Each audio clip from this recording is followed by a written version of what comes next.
आदाब नमस्कार, मैं शाहिद उमर। स्वागत आप सभी का सियासत टीवी के हिंदी समाचार में। आइए देखते हैं सबसे पहले हेडलाइंस। शिमला की आग पूरे हिमाचल में फैली, मस्जिद में अवैध निर्माण को लेकर फिर सड़कों पर हिंदू संगठन। जम्मू की चुनावी रैली में पीएम मोदी का बड़ा दावा, बोले पहली बार यहां बनने जा रही बीजेपी की सरकार। दमाद दलाल वाले बयान पर भड़के रॉबर्ट वाड्रा, कहा मोदी शाह की भाषा होती जा रही है खराब। इस्तीफे की चर्चाओं के बीच मंत्री विक्रमादित्य सिंह का बड़ा बयान। उमर अब्दुल्ला का आरोप, कहा जम्मू कश्मीर आकर पाकिस्तान को क्लीन चिट देते हैं पीएम और गृह मंत्री। हरियाणा में कांग्रेस ने घोषणा पत्र में 25 लाख का फ्री इलाज, महिलाओं को 2000 रुपए देने के साथ वादों की लगाई झड़ी। ईरान ने लेबनान पर इजरायली हमले को बताया घोर युद्ध अपराध, अंजाम भुगतने की दी चेतावनी। अब खबर विस्तार से। शिमला में मस्जिद के अंदर हुए अवैध निर्माण का मामला एक बार फिर तूल पकड़ते दिख रहा है। मस्जिद में अवैध निर्माण का मामला शिमला से होकर अब पूरे हिमाचल प्रदेश में फैलता दिख रहा है। इस मुद्दे पर आज एक बार फिर हिंदू संगठनों ने सड़क पर प्रदर्शन किया। मस्जिदों में अवैध निर्माण के खिलाफ शिमला समेत राज्य के 12 जिलों में प्रदर्शन किया गया। हिमाचल देवभूमि संघर्ष समिति का आरोप है कि इस पूरे मुद्दे को लेकर राज्य सरकार का रवैया ठीक नहीं है। हिमाचल देवभूमि संघर्ष के संयोजक भारत भूषण ने वीडी शर्मा से कहा कि इस पूरे मुद्दे पर सरकार का रुख बहुत नरम है। राज्य सरकार इस मुद्दे को गंभीरता से ले रही है। इन मस्जिद में बीते लंबे समय से बगैर किसी रोक टोक के अवैध निर्माण हो रहा है। जब हम लोग इसके खिलाफ आवाज़ उठाते हैं तो पुलिस हमारे कार्यकर्ताओं के खिलाफ ही मामला दर्ज कर लेती है। ये कहीं से भी ठीक नहीं है। जम्मू कश्मीर में 1 अक्टूबर 2024 को तीसरे और अंतिम चरण के लिए बारामूला, जम्मू और कठुआ जिलों की 40 सीटों पर मतदान होने वाले हैं। इस बीच प्रधानमंत्री नरेंद्र मोदी ने आज जम्मू में चुनावी रैली को संबोधित करते हुए कांग्रेस, नेशनल कॉन्फ्रेंस और पीडीपी पर जमकर निशाना साधा। इस दौरान पीएम मोदी ने दावा किया कि जम्मू कश्मीर में पहली बार बीजेपी की पूर्ण बहुमत की सरकार बनने वाली है। रैली को संबोधित करते हुए पीएम मोदी ने कहा, जम्मू कश्मीर के लोग कांग्रेस, पीडीपी, नेशनल कॉन्फ्रेंस के 3 खानदानों से त्रस्त है। लोग फिर वही निज़ाम नहीं चाहते जिसमें भ्रष्टाचार हो, नौकरियों में भेदभाव हो। जम्मू कश्मीर के लोग आतंकवाद और खून खराबा नहीं चाहते। यहाँ के लोग शांति चाहते हैं। जम्मू की ये सभा इस विधानसभा चुनाव की मेरी आखिरी सभा है। मुझे बीते हफ्तों में जम्मू कश्मीर के अलग अलग हिस्सों में जाने का अवसर मिला है। जहां भी गया वहां भाजपा को लेकर अभूतपूर्व उत्साह दिख रहा है। जम्मू कश्मीर के लोग कांग्रेस, एनसी और पीडीपी के 3 खानदानों से त्रस्त है। लोग फिर वही निजाम नहीं चाहते जिसमें भ्रष्टाचार हो, नौकरियों में भेदभाव हो। जम्मू कश्मीर के लोग आतंक, अलगाव, खून खराबा अब नहीं चाहते हैं। यहां के लोग अमन, शांति चाहते हैं।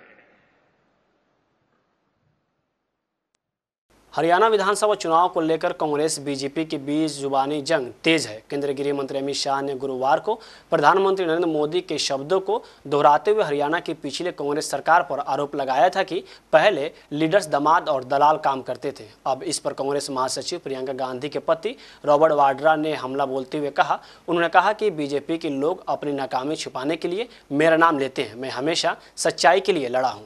रॉबर्ट वाड्रा ने कहा कि पूरा देश प्रधानमंत्री से उम्मीद करता है कि देश की उन्नति की ओर जाए, लेकिन पीएम की भाषा खराब होती जा रही है। उन्होंने कहा कि चूंकि मैं गांधी परिवार का हिस्सा हूं, इस वजह से हर चुनाव में पहले मुझे निशाना बनाते हैं। मैं किसी किसान के साथ गलत नहीं। खुद मनोहर लाल खट्टर की सरकार ने मुझे 2 बार क्लीन चिट दी है। मुझे ईडी में बुलाया, 2 कमिश्नर बैठाए, लेकिन कोर्ट ने कहा कि मेरे खिलाफ कुछ भी नहीं मिला। इसके बावजूद मेरी कंपनी को, डीएलएफ को, कई लोगों को परेशान किया गया। अगर ऐसा नहीं किया गया तो कितना रोजगार भी हरियाणा के लोगों को दे पाता।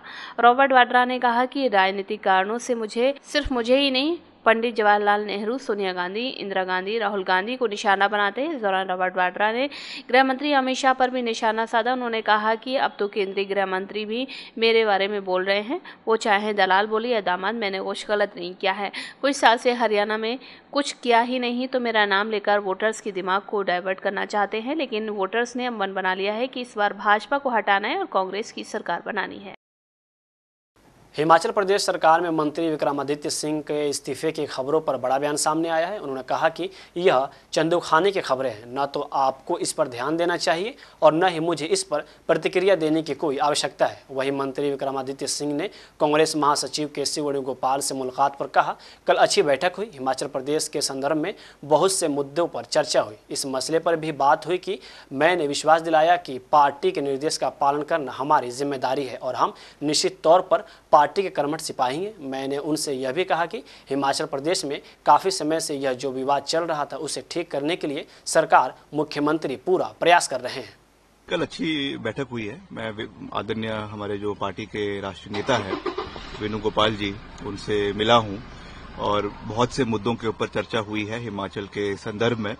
और निश्चित तौर से जो ये पूरा मसला था, इस विषय में भी मैंने उनसे बात करी है और मैंने उनको पूरा विश्वास दिया है कि जो पार्टी का डायरेक्टिव्स है उसको फॉलो करना ये हमारा परम दायित्व है, हमारी जिम्मेवारी है और हम निश्चित तौर से पार्टी के कर्मठ सिपाही है और उसको फॉलो करना हमारा परम दायित्व है, जिम्मेवारी है। मगर उसके साथ साथ मैंने उनको ये भी जरूर कहा है कि हिमाचल प्रदेश में जो पिछले काफी समय से जो ये पूरा एक विवाद चला हुआ था, उसको ठीक करने के लिए सरकार पूरे तरीके से प्रयास कर रही है। मुख्यमंत्री जी प्रयास कर रहे हैं और जो ये एक वेंडिंग जोन्स का इसमें मसला है, इसके लिए एक बॉडी भी कॉन्स्टिट्यूट की गई है जिसमें मल्टी पार्टी बॉडी है, वो इस चीज को देखेगी और किस तरीके से वेंडिंग होनी है आने वाले समय में, क्योंकि इसमें पहले भी हाई कोर्ट के, सुप्रीम कोर्ट के कई इसमें डायरेक्टिव्स है सरकार को कि इसको एक फेज्ड मैनर में लागू किया जाए। हमारा खुद का एक जो है वेंडिंग एक्ट बना हुआ है 2016 का, तो निश्चित तौर से वो आने वाले समय में कैसे उसको लागू करना है, किस तरीके से होना है, उस पर सबके विचार लिए जाएंगे। हम किसी की भावना को ठेस नहीं पहुंचाना चाहते। हिमाचल प्रदेश देवभूमि है और प्रदेश। शिवसेना यूबीटी नेता संजय राउत ने कहा कि मुंबई यूनिवर्सिटी बहुत बड़ी ऐतिहासिक संस्था है। 2 साल से भाजपा और मुख्यमंत्री वहां चुनाव रोकने की कोशिश कर रहे हैं। चुनाव की तारीख 2 बार घोषित की गई, लेकिन डर के मारे सरकार और एबीवीपी चुनाव टालते रहे। फिर भी हाई कोर्ट के आदेश से चुनाव हुआ और उसमें शिवसेना की जीत हुई। इससे पता चलता है कि महाराष्ट्र का युवा शिवसेना के साथ खड़ा है, महिलाएं शिवसेना के साथ खड़ी हैं। ये जीत इसलिए भी महत्वपूर्ण है क्योंकि ये वोट खरीदने नहीं जा सकते। यहाँ पर वोटिंग बैलेट पेपर पर होती है, न कि ईवीएम पे, इसलिए वहाँ कोई छेड़छाड़ भी नहीं हो सकती। देखिए, ये मुंबई यूनिवर्सिटी एक बहुत बड़ी संस्था है, ऐतिहासिक संस्था है। मुंबई यूनिवर्सिटी पूरे देश में मुंबई यूनिवर्सिटी का डंका बजता है। 2 साल से भारतीय जनता पार्टी और ये जो मुख्यमंत्री है उनका गठ चुनाव रोकने के लिए कोशिश कर रहा था। 2 बार चुनाव की डेट ऐलान हो गई, मतदाताओं की रजिस्ट्रेशन हो गया, 1-1 लाख मतदाताओं का रजिस्ट्रेशन हो गया, लेकिन डर के मारे ये सरकार और एबीवीपी क्या बोलता है, अखिल भारतीय विद्यार्थी परिषद, चुनाव टालते रहे।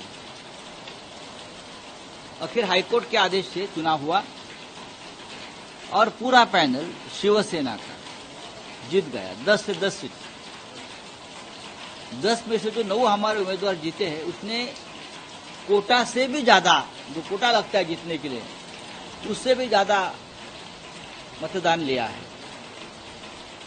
हमारा जो आखिरी उम्मीदवार है उनको 9 से 6 906 वोट मिले और पूरे एबीवीपी को मिलकर 700 वोट मिले हैं। पूरे पूरे पूरे पूरे पूरे ये दर्शाता है कि महाराष्ट्र का युवा, महाराष्ट्र के राजधानी का सुशिक्षित युवा शिवसेना के साथ खड़ा है। चाहे महिलाएं हो चाहे युवा हो, शिवसेना के साथ खड़े। कोल्डप्ले कंसर्ट टिकटों की दोबारा बिक्री को लेकर मुंबई पुलिस द्वारा बुक माई शो के सीईओ को तलब किए जाने पर बीजेपी नेता राम कदम ने कहा, यह पैसा कमाने की साजिश है। आयोजक और टिकट बेचने वाली कंपनी सभी इस साजिश से जुड़े हुए हैं। मुंबई पुलिस जल्द ही इस सब का भंडाफोड़ होगा और इस साजिश का मुखिया जेल में होगा। कोल्डप्ले शो के बारे में यह एक सोची समझी षड्यंत्र के तहत साजिश है पैसे कमाने के लिए। इसमें ऑर्गेनाइजर, टिकट बेचने वाली कंपनी, ये सब मिले हुए हैं, ऐसा शुरू में दिख रहा है जो जानकारी प्राप्त हो रही है। ऐसे कैसे हो सकता है कि तुम बुकिंग ओपन करो और कुछ सेकंड के भीतर वो सारा का सारा बुक हो गया करके आप कहोगे, और बाद में ब्लैक मार्केटिंग के तहत लाखों रुपया, करोड़ों रुपया कमाने का यह षड्यंत्र पूरी तरह से मुंबई की पुलिस पर्दाफाश करेगी। किसी को भी बख्शा नहीं जाएगा। ऑर्गेनाइजर है, टिकट बेचने वाली कंपनी है, इनके जो सरगना है वो जेल के सलाखों के पीछे होंगे। ये महाराष्ट्र की भूमि है, यहां पर ब्लैक मार्केटिंग टिकटों की हम होने नहीं देंगे। देश भर के लोगों को जिनको ये शो देखना है, जो शो के टिकट की कीमत है उसी कीमत पर उनको देना होगा। मुंबई पुलिस ने भी संबंध किया है। हिमाचल में स्ट्रीट वेंडर्स के लिए पहचान पत्र अनिवार्य किए जाने के बाद घमासान जारी है। इस बीच मंत्री विक्रमादित्य सिंह और हिमाचल प्रदेश कांग्रेस अध्यक्ष प्रतिभा सिंह ने दिल्ली में कांग्रेस आलाकमान से मुलाकात की। इस मुलाकात को लेकर प्रतिभा सिंह ने कहा, जब भी हम दिल्ली आते हैं तो पार्टी हाईकमान से मिलते हैं। देखिए, जब भी हम दिल्ली आते हैं हम ये प्रयास करते हैं कि हम सीनियर लीडर्स से, अपने पार्टी हाईकमान से यहाँ पर मिलें, उनसे वार्तालाप करें, उनको फीडबैक दें और उसकी जो भी उनका आदेश होता है उसका हम पालन करते हैं। आज से नहीं, बहुत सालों से ये प्रक्रिया जारी रही है। अब वीरभद्र सिंह जी नहीं है तो उनका सुपुत्र, वो भी उसी प्रथा को फॉलो करते हुए हाईकमान के साथ सदा इन टच रहते हैं और जो उनका आदेश होता है कि हमने क्या करना है, किन लाइंस पे चलना है, उसका हम पालन करते हैं। वेणुगोपाल जी से भी मिले क्योंकि वो हमारे जनरल सेक्रेटरी है, प्रभारी है, तो उनसे भी हमने डिटेल में सारी वार्ता की है। कुछ तत्व हैं जो अननेसेसरी बिना मतलब के कुछ ना कुछ इशू उठाते रहते हैं, उस पर ज़्यादा तवज्जो देने की आवश्यकता नहीं है। हमें पार्टी का आदेश का पालन करना है और उसके मुताबिक स्टेट को भी देखना है कि स्टेट हमारा किस तरीके से फ्लरिश करे, किस तरीके से हम आगे बढ़े और किस तरीके से हम देश की, प्रदेश की बेहतरी कर सके। इसमें हमारा बहुत अहम भूमिका है। अब तो क्योंकि विक्रमादित्य एक बहुत बड़ी पोस्ट पे है, मंत्री है, तो उनको उसके मुताबिक। जम्मू कश्मीर के पूर्व सीएम उमर अब्दुल्ला ने आरोप लगाया कि बीजेपी जम्मू कश्मीर में पाकिस्तान को लेकर अलग बयान देती है और इसके बाहर कुछ और बयान देती है, जबकि नेशनल कॉन्फ्रेंस देश के हर हिस्सों में एक ही जुबान से बात करती है। उमर अब्दुल्ला ने एक बार फिर पाकिस्तान से बातचीत की वकालत की है। आरोप लगाए जाते हैं कि एमसी कांग्रेस जो है मिलिटेंसी की जिम्मेदारी है। पहले तो ना बीजेपी जो आज जम्मू में हाल है, जो आज जम्मू में मिलिटेंसी है, जो आज जगह जगह हमारे बहादुर फौजियों को निशाना बनाया जा रहा है, उसका जवाब देना। बताएं ना, 2014 के बाद जम्मू में मिलिटेंसी क्यों फैली? पिछले 3 साल में अचानक मिलिटेंसी का ग्राफ ऊपर क्यों गया? कोई ऐसा इलाका नहीं है जम्मू का जहां हमले नहीं होते, चाहे वो चिनाब हो, पीर पंचाल हो, रियासी हो, कटरा हो, कठुआ हो, उधमपुर हो, सांबा हो, हर जगह ना कहीं आपको मिलिटेंसी की खबरें आ रही हैं। ये इनका फेलियर है और उनको इस फेलियर को तस्लीम करके लोगों से इसके लिए माफी मांगनी चाहिए। क्या मानते हैं मिलिटेंसी के पीछे किसका हाथ रहे हैं? हरियाणा विधानसभा चुनाव 2024 के लिए कांग्रेस ने चंडीगढ़ में घोषणा पत्र जारी कर दिया है। कांग्रेस के 40 पेज के घोषणा पत्र में लोगों को 25 लाख रुपए तक का फ्री इलाज और महिलाओं को हर महीने 2000 रुपए देने का वादा किया गया है। इसके अलावा सतलुज यमुना लिंक नहर से पानी लेने का वादा किया गया है, जिससे 7 दिन पहले दिल्ली में कांग्रेस ने हरियाणा के लोगों के लिए 7 गारंटियों की घोषणा की थी। देखिए, ये बहुत मेहनत से घोषणा पत्र बना है और मैं इस बात की बधाई देता हूं जो हमारी चेयरपर्सन है घोषणा पत्र की गीता भुकल्दी और सभी साथियों जिनका इसमें हो रहा है। और बहुत सारी बातें राजस्थान से हमने सीखी, जो अशोक गहलोत जी जब मुख्यमंत्री से 25 लाख की जो वो की, तो बहुत सारी स्टेटों का हमने मंगा के तब इन्होंने पूरा अध्ययन करके दिया है। मैं एक बात सबका धन्यवाद भी करता हूँ। दिल्ली नगर निगम की स्टैंडिंग कमेटी की आखिरी खाली सीट के लिए शुक्रवार यानी कल मतदान हुआ। इस चुनाव में आम आदमी पार्टी और कांग्रेस हिस्सा नहीं लिया। आपने दिल्ली नगर निगम स्थानीय समिति के चुनाव को असंवैधानिक और अवैध करार दिया। जो चुनाव कल भारतीय जनता पार्टी ने कराया वो चुनाव गैर कानूनी है, वो चुनाव गैर संवैधानिक है और वो चुनाव गैर लोकतांत्रिक है।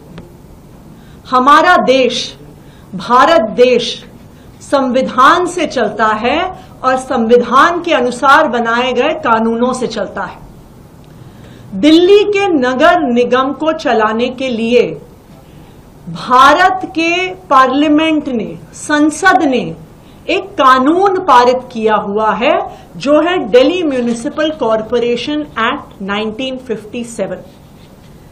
उस दिल्ली म्युनिसिपल कॉरपोरेशन एक्ट 1957 के तहत कई सारे नियम, कानून, बायलॉज बने हुए हैं जिससे एमसीडी चलती है। जो इसमें सबसे महत्वपूर्ण है वो है Delhi municipal corporation procedure and conduct of business regulations 1958। यानी दिल्ली नगर निगम में होने वाली कोई भी कार्यवाही संविधान के अनुसार बने हुए दिल्ली म्युनिसिपल कॉरपोरेशन एक्ट और उस एक्ट के तहत बने हुए रेगुलेशंस के अनुसार होना होगा। दिल्ली में आप और बीजेपी के बीच सियासी जंग थमने का नाम नहीं ले रही है। अब आपके राज्यसभा सांसद संजय सिंह ने बीजेपी की नीयत पर सवाल उठाया है। उन्होंने एक सवाल के जवाब में कहा कि अगर अरविंद केजरीवाल तिहाड़ जेल में रहते हुए इस्तीफा दे देते तो बीजेपी अपनी मंशा में कामयाब हो जाती। यही वजह है कि उन्होंने जेल से बाहर आने के बाद सीएम पद से इस्तीफा दिया। उन्होंने कहा कि जेल से इस्तीफा देने का परिणाम ये होता है कि भाजपा विपक्ष शासित सरकारों के मुख्यमंत्रियों पर झूठे केस कर उन्हें जेल में डाल देते हैं, फिर सरकार गिरा देते हैं। अब भाजपा ऐसा नहीं कर पाएगी। भाजपा चोर पार्टी है। आप सांसद संजय सिंह ने कहा कि हरियाणा में बेरोजगारी के आंकड़े देख लीजिए। वहाँ हरियाणा में हर रोज 46 महिलाओं के साथ छेड़छाड़ और दुष्कर्म की घटनाएं होती हैं। हरियाणा में इस बार नई सरकार का रिमोट कंट्रोल अरविंद केजरीवाल के पास होगा ताकि वहाँ की सरकार पर नकेल कसी जा सके। बता दें कि हरियाणा की 90 विधानसभा सीटों पर 5 अक्टूबर को मतदान होना है। इस बार आप हरियाणा की सभी विधानसभा सीटों पर चुनाव लड़ रही है। मुख्य मुकाबला कांग्रेस और भाजपा के बीच है।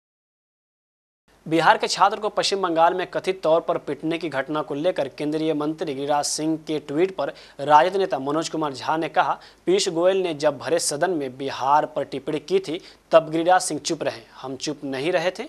पूरे विपक्ष के सामने आकर हम लोगों ने प्रदर्शन किया था। तो क्या तेजस्वी यादव ने कुछ बात की है अखिलेश यादव से, राहुल गांधी से, कि सभी लोगों ने चुप्पी साध? नहीं, कौन क्या कर रहा है कि गिरिराज सिंह जी को जाके प्रमाण देंगे? वो तो चुपचाप ट्विटर पे कार्य लिख करके निश्चिंत हो गए। मंत्रालय में उनको कोई काम नहीं है ट्विटर पर। लेकिन फोन किसने उठा करके फोन किया? वहां की सीएम ममता जी से, हमारे राष्ट्रीय अध्यक्ष जी ने। मतलब देखिए, बिहार की बात जाएगी। जब पीयूष गोयल जी ने सदन में भरे बिहारियों पर टिप्पणी की थी, गिरिराज सिंह जी चुप रहे। हम तो चुप नहीं रहे ना। पूरे विपक्ष ने सामने आके प्रदर्शन किया। He had to withdraw his remarks, regret it. कहां थे गिरिराज जी? मतलब कुल नेतागिरी ट्विटर पे, फेसबुक पे। मैं आपको बताऊं, कल भी मैंने कहा था और मैं रिपीट कर रहा हूं, हर एक राज्य को यह समझना होगा कि उनके बनावट और भुनावट में बिहार का योगदान है। अगर एक दिन बिहार के छात्र, बिहार के मजदूर, बिहार के रिक्शा पुलर, बिहार के वेंडर, बिहार के डॉक्टर, बिहार के मीडिया कर्मी, बिहार के कैमरामैन एक दिन कह दे कि आज मैं काम नहीं करूंगा, पूरे देश में देश ठहर जाएगा। इसके लिए गिरिराज जी कौन जिम्मेवार होगा? किसकी कौन क्यों हम कह रहे हैं हमें विशेष राज्य का दर्जा चाहिए? तब तो आप सेलो टेप लगा के बैठते।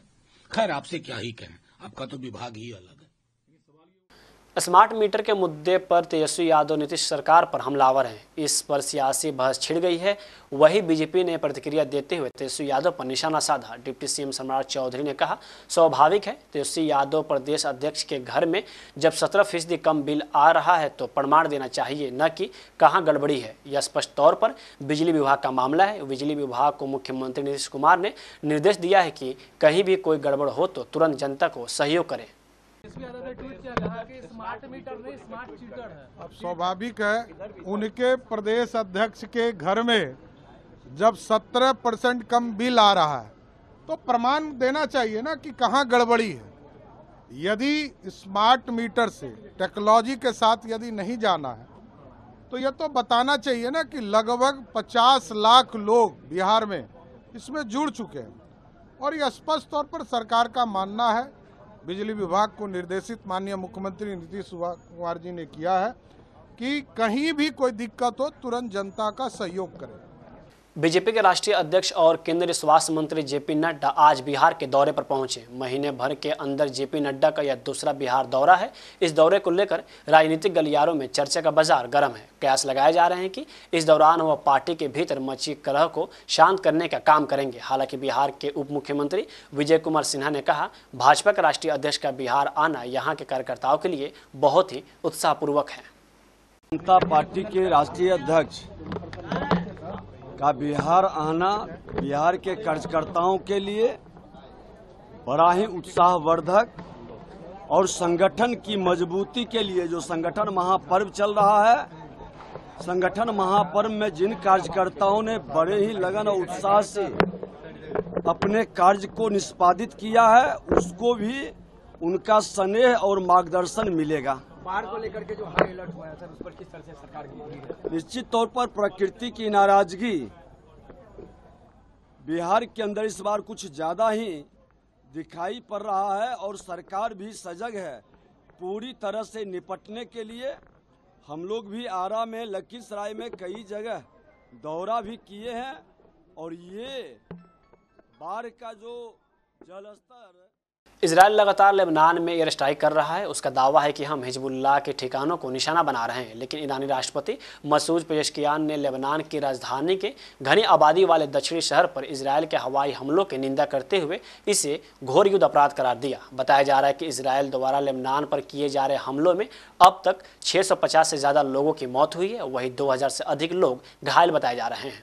पेजेश्कियान ने आज सुबह एक आधिकारिक समाचार एजेंसी द्वारा दिए गए बयान में कहा कि बेरूत के दहिया इलाके में किए गए हमले एक घोर युद्ध अपराध है, जिसने एक बार फिर आतंकवाद की प्रकृति को उजागर किया है। दरअसल हिजबुल्लाह के साथ संघर्ष में भी इजराइल वही भाषा बोल रहा है जो हमास के साथ लड़ाई में बोलता रहा है। इस बार भी उसका कहना है कि हिजबुल्लाह के खात्मे तक उसकी कार्रवाई जारी रहेगी। हालांकि करीब साल भर के मिलिट्री ऑपरेशन के बाद वो गाजा में हमास को खत्म नहीं कर पाया। इजराइल ने कहा कि उसके हमलों ने लेबनान के आतंकवादी समूह हिजबुल्लाह के केंद्रीय मुख्यालय को निशाना बनाया है, जो ईरान का सहयोगी है। पेजेश्कियान ने कसम खाई है कि ईरान लेबनानी राष्ट्र और प्रतिरोध की धुरी के साथ खड़ा रहेगा। शुक्रवार के हमले के बेरूत में अब तक के सबसे भयंकर हमले थे, जब से इजराइल ने इस सप्ताह गाजा में युद्ध से अपना ध्यान लेबनान पर केंद्रित किया है। देश भर में हिजबुल्लाह के गढ़ों पर बमबारी की और सैकड़ों लोगों को मार डाला। लेबनान में ईरानी दूतावास ने चेतावनी दी कि इजराइल हमले मध्य पूर्व में खतरनाक स्थिति पैदा कर रहे हैं। दूतावास ने एक्स पर एक पोस्ट में कहा कि ये निंदनीय अपराध है, एक खतरनाक वृद्धि को दर्शाता है जो खेल के नियमों को बदल देता है। साथ ही कहा कि इजराइल को माकूल सजा मिलेगी। हिंदी समाचार यही समाप्त होता है। मुझे दे इजाजत। बाकी खबरों के लिए बने रहें सियासत टीवी के साथ।